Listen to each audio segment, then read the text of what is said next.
ពេលកំពុងតែយំខ្ញុំក៏សួរខ្លួនឯងបើអ្នកផ្សេងឃើញខ្ញុំគេគិតយ៉ាងម៉េចយំដើម្បីចងចាំឬយំដើម្បីបំភ្លេចវិធីនេះអាចជួយឲ្យភ្លេចបានទេពេលមើលរូបថតចាស់រឿងរ៉ាវក៏វិលមកស្នាមញញឹមពីមុនคล้ายជាការឈឺចាប់អនុស្សាវរីយ៍ធ្លាប់ផ្អែមប្រែคล้ายជាទឹកភ្នែកទុកឲ្យចិត្តមួយនេះឈឺចាប់មិនទាន់ធូរតាំងចិត្តថាមិនស្អប់រឿងយើងបានចប់ទៅហើយតែមិនដឹងហេតុអ្វីចិត្តនៅតែនឹកគេរាល់ថ្ងៃធ្លាប់គិតថាគេទន់ជ្រាយយំព្រោះតែរឿងស្នេហ៍តែថ្ងៃនេះទើបយល់ច្បាស់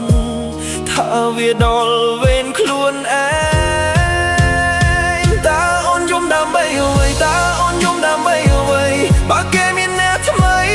នៅក្បែរហើយតើអូនយំដើម្បីអ្វីតើអូនយំដើម្បីអ្វីបើគេមិនវិលរកយើងដូចដើមឡើយទួយំអស់ទឹកភ្នែកក៏គេមិនត្រឡប់ក្រោយគួរឲ្យចិត្តមួយនេះរៀនទទួលយកការពិតទៅអូនក៏ដឹងថាគេមានផ្លូវថ្មីអូនដឹងថាគេមានអ្នកថ្មីតែបេះដូងមួយនេះមិនព្រមស្ដាប់ហេតុផលនៅតែរក្សារឿងកន្លងទុកក្នុងការចងចាំរាល់កន្លែងធ្លាប់ដើររាល់ពាក្យធ្លាប់និយាយនៅតែធ្វើឲ្យចិត្តនឹកគេមិនឈប់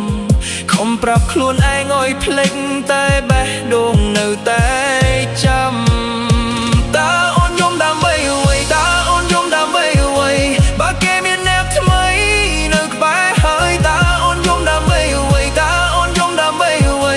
បើគេមិនវិលរកយើងដូចដើមឡើយទួយំអស់ទឹកភ្នែកក៏គេមិនត្រឡប់ក្រោយគួរឲ្យចិត្តមួយនេះ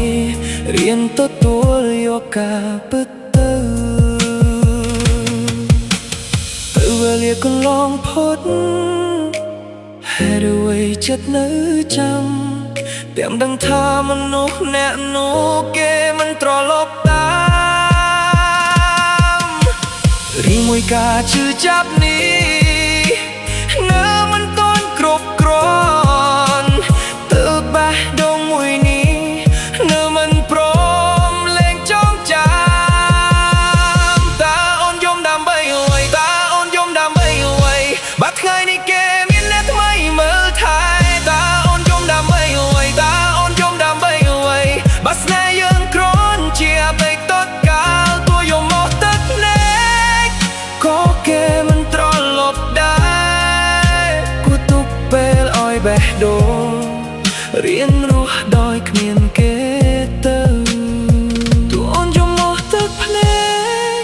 ក៏គេមិនត្រឡប់ដែរប្រហែលដល់ពេលហើយដែលត្រូវរៀនរស់ដោយគ្មានគេ